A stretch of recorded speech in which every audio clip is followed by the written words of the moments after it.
You ever wake up, walk outside with your coffee, and realize someone towed a $300,000 combine from your field in the middle of harvest season just because they thought it was ugly? Yeah, that happened to me. And the person who pulled that little stunt had no idea the field wasn't just mine. It was leased to the state for strategic crop production. She didn't just mess with my tractor, she messed with a state operation. Which meant, unintentionally, she'd poked a very big bear. But let me take you back to where this all began. Right between the rows of corn and one very determined suburban dictator named Sharon. I've lived on the edge of this HOA neighborhood in Mulberry Hollow for almost a decade. Me and my dog, Old Duke, on a patch of land that wraps like a horseshoe around their perfectly trimmed little community. For years, things were simple. I did my farming.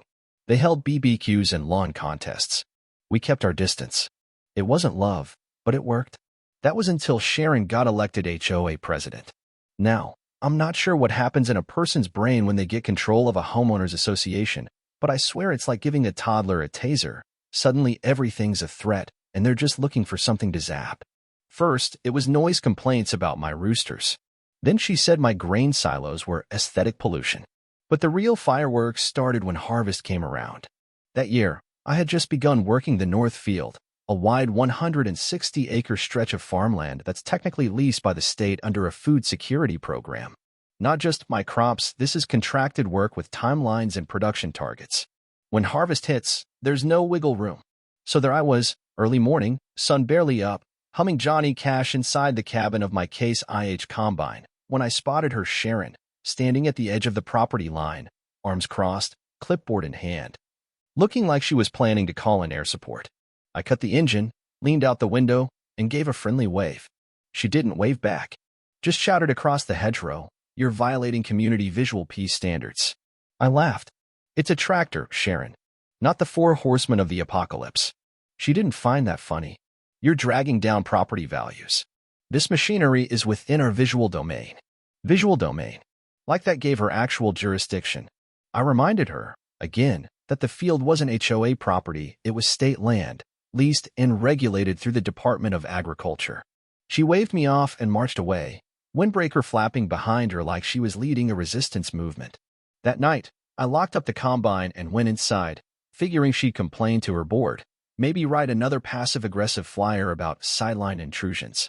I even joked about it with my neighbor James. He's on the HOA board, but secretly loathes the meetings. Said they only serve stale cookies and even staler agendas. But when I came out the next morning, the combine was gone. Gone. Not moved. Not parked in the wrong spot. Just gone. There were tire tracks leading from where I'd left it straight out to the service road. And taped to the side of my barn? A notice. Towed. Abandoned equipment. Filed by HOA Safety Oversight. At first, I thought it was a prank. Maybe James was getting me back for the goat incident last Easter. But then it hit me, she'd actually done it. Sharon had convinced some backwoods towing company to drag away a 12-ton combine during a scheduled harvest operation under state contract. And just like that, her little power trip became a felony. See, that tractor wasn't just my equipment. It was logged in the state system as active use infrastructure. Tampering with it triggers a full investigation, especially during an operational window. Within 4 hours, I had a state inspector, a sheriff's deputy, and someone from transportation compliance on my property, asking me what in the sweet name of logistics just happened. By noon, Sharon was back, storming over in her bright orange windbreaker like she was leading a parade. She strutted up, ready to defend herself. The inspector asked, real calm-like, "Ma'am, can you explain why a third-party tow company removed state-registered agricultural equipment from an active operations site?" Sharon puffed up like a bird in a rainstorm. It was within visual range of the community. We deemed it disruptive. It was unsightly. The inspector blinked. Visual range isn't legal jurisdiction. She tried to pivot, say it was a miscommunication, that maybe someone else on the board authorized it. But it was too late. Her name was already on the tow report. The inspector started taking statements. Sharon started sweating. And I just stood there, sipping from my thermos, watching the state handle things better than I ever could. 2 days later, the inspector came back, but this time he brought company. A guy in a suit with a badge from the State Department of Infrastructure Integrity. Apparently, when your equipment is part of a strategic food supply contract, it's considered essential agricultural infrastructure. And when someone interferes with that infrastructure, Well, let's just say it makes some very serious people very interested. That's when they dropped the bomb. Turns out, one of Sharon's own neighbors, bless him, sent in a screenshot of the HOA email she blasted out the morning after the tow. She was bragging. Actually bragging about removing unsightly industrial machinery to preserve community standards. She even included a picture of the combine being lifted, like it was some kind of trophy hunt. That email, along with GPS logs and dashcam footage from the combine, which I had totally forgotten even existed, sealed the deal. The video showed Sharon pointing where the tow hook should go, even posing for pictures, saying, and I quote, "This will show him who runs this neighborhood." Spoiler alert, not you, Sharon. By week's end, the sheriff showed up at her door with a formal citation. Word got around. Fast. Neighbors started dropping by my place, not to complain, but to apologize. James brought a pie. One guy brought beer. People started seeing through the curtain. Turns out, Sharon hadn't just gone rogue on the tractor, she'd been greenlighting expenses, reimbursing herself from the HOA fund, and using the emergency budget to cover the tow bill. That got her removed in an emergency vote. But Sharon wasn't done yet.